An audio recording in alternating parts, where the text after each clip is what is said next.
Welcome back to the channel. Now, based on statements from Isaac Buchanan, it's as if the DPP and the statements made by her that she and her office was preparing to submit documents for a retrial against Vybz Kartel is just protocol. And there will actually be no retrial. And people point to her own statements again in the interview that was conducted by Cliff Hughes. People point to the statements by Bert Samuels and from Isaac Buchanan himself. And they say while the state has no plans to pursue a retrial in the Vybz Kartel's murder case and the case against his co-accused, they believe the DPP is playing her role as the chief prosecutor of Jamaica and is doing what is expected of her office. But that this fiasco that took place with the jury and the fact that the murder conviction was quashed and overturned by the UK Privy Council because of said jury scandal, there's no way the state would pursue a retrial in this matter. May I make on the hear what was said and they will continue the reasoning. Look and listen. DPP, having been told that all of your jurors in 2014 had been offered a $500,000 bribe, why did you not advise the judge that it was probably best to dismiss the jury, which was now obviously tainted? You see, you are now trying to get me to discuss the matter, and I told you that I didn't know. No, but certainly this point, DPP, is important because here the law lords are saying you advised the judge that you were prepared to proceed even though you knew that the entire panel, 11 jurors, the forewoman told you, had been offered bribes. Wouldn't that mean in your judgment, DPP, that the entire jury, as the law lords have now found, was contaminated and should have been terminated or discharged? Well, first of all, I am not the judge.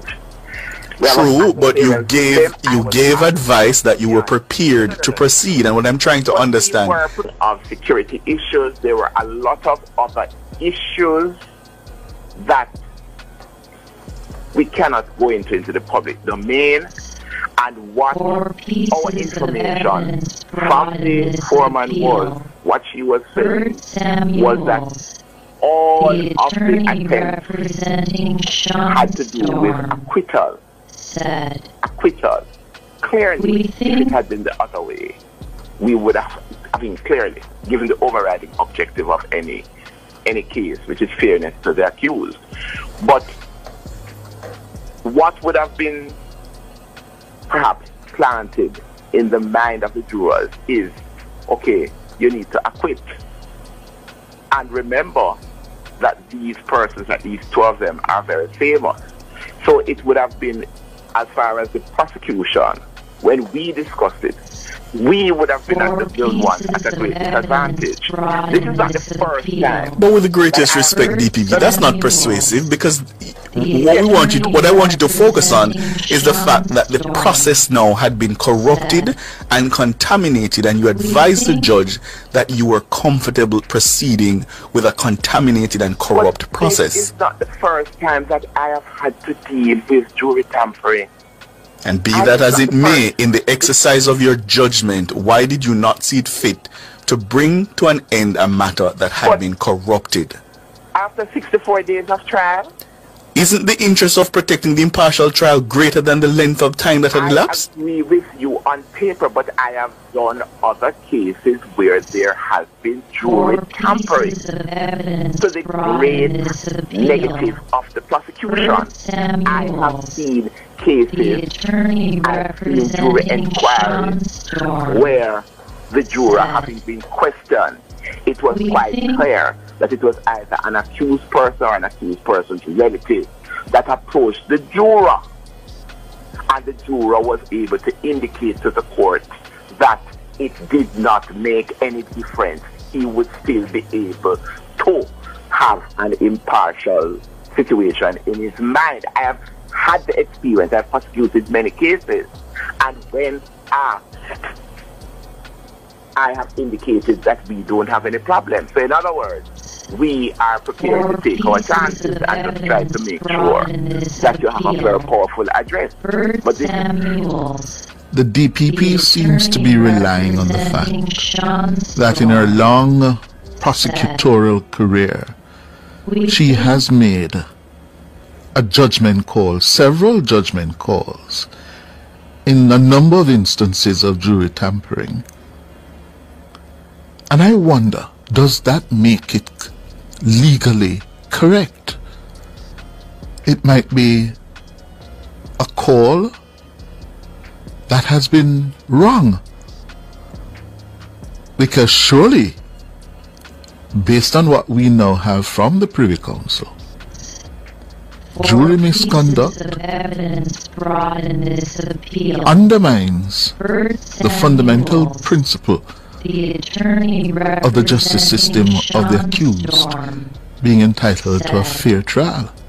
And the fact that you have been doing it several occasions before does not make it right. Those who have been in such matters, do they have cause, reason to wonder at minimum? It is, Madam DPP, quite a space we are in. Locked up for 13 years. Availability of witnesses. Is the witnesses available? Right. And we're not just talking about the material witness. Yeah. We're talking about officers who have retired, whatever, and then what of the evidence? Right, the preservation of evidence. What about publicity? What about the prospects of having a fair Well, hearing? that was literally going to be my question. If a retrial takes place, how is it? Do you think that it would be fair for everyone charged? Just the judges in their wisdom will be able to answer that. Okay. Because naturally, from where I sit, I am going to say no. So you can't. So you don't want a retrial. That's what it sounds It's not gonna happen. So would it then be? Would he be then released on time serve, or would it? No. He's not. There's no time.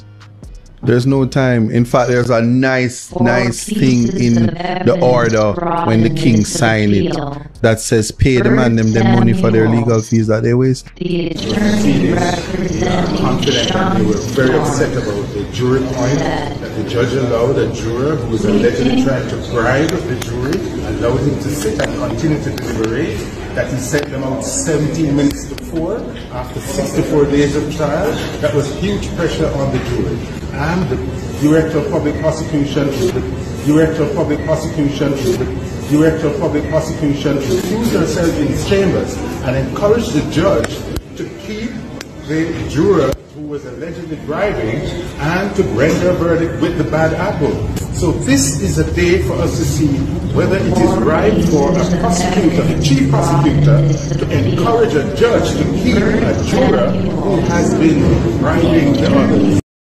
Now, even while listening to them again, it basically sounds like the defense is confident, just as they were confident when bringing the case to the UK Privy Council.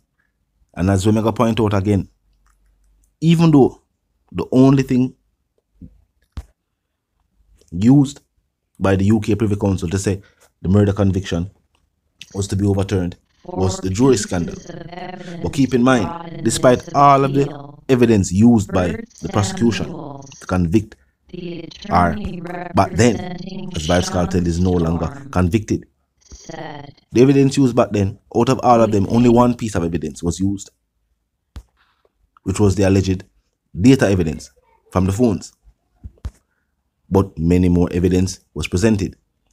Now the same thing for the UK Privy Council. Even though what took place to the jury was one aspect of why Vybz Kartel wasn't given a fair trial, there were also other aspects as well, such as the same evidence that was used then, the evidence from the phones, which, as the defense said, should have not been used against Vybz Kartel and his co-accused.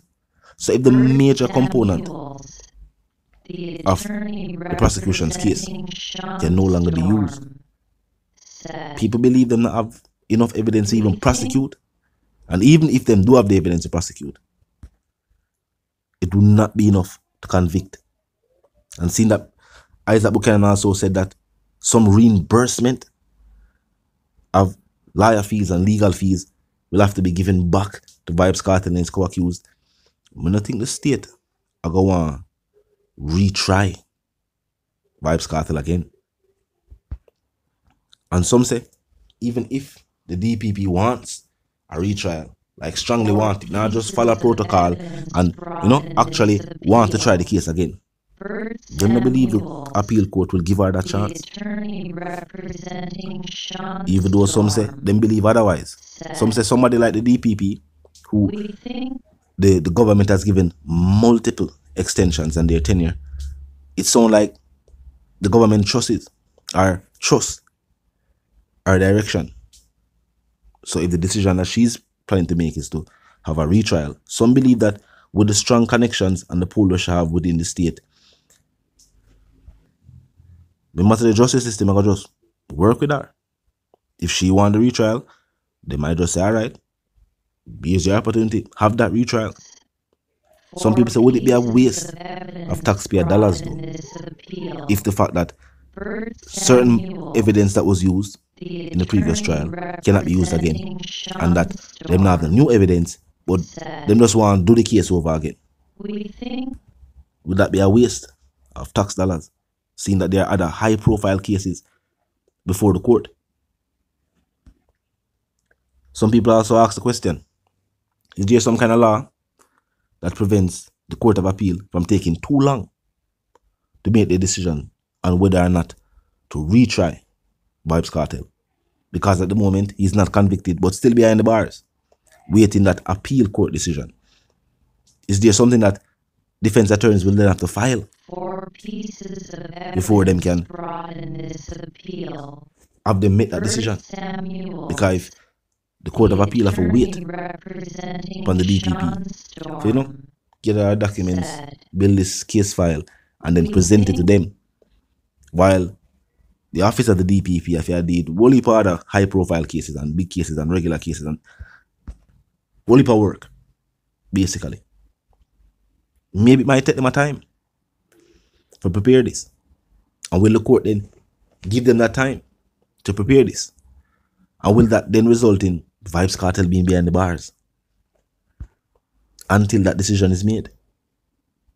Now, Bert Samuel said if there was a retrial, he would move to have them granted bail.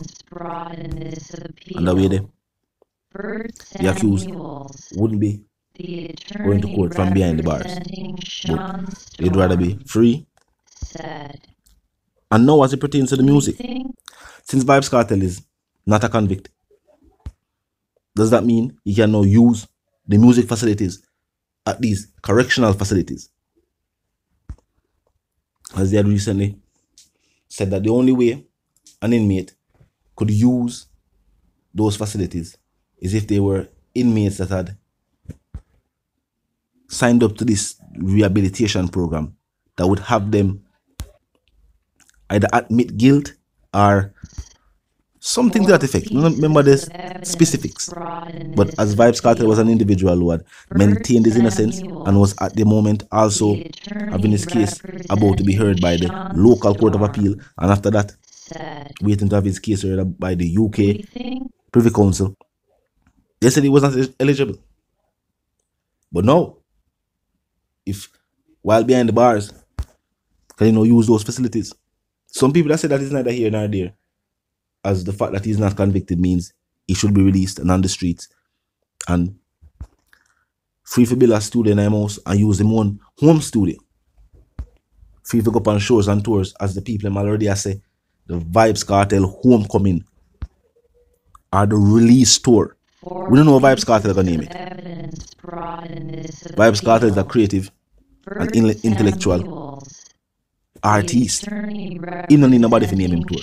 He will name it. But the people already have said, they don't know. But it definitely be one of the biggest concerts that Jamaica has ever seen. But talk to me in the comment section, tell me what you think. Let me think about the statements from Isaac, Bert, and the DPP herself. Now, of course, until we reason again, my sentiments for you and yours. I want to live, love, and prosper. I want to stay tuned. I want to click the subscribe icon. I want to put it on all. And this is how you know will be notified of all fresh content as soon as fresh content is uploaded and made available for you right here on the platform. The like icon is also in close proximity to the share icon. Drop a like and bust a share. And tell a friend, tell them sister and them brother them for check out the channel, check out the reasoning. And also join the discussion as the comment section is open 24/7 and it never lack it. Just be respectful and mindful of the guidelines. But other than that, drop your thoughts, your comments, and yes, your opinions there. And we can continue the reasoning via the comment section. Now, of course, until we reason again, my sentiments for you and yours, if you want to live, love, and prosper, if you want to stay tuned.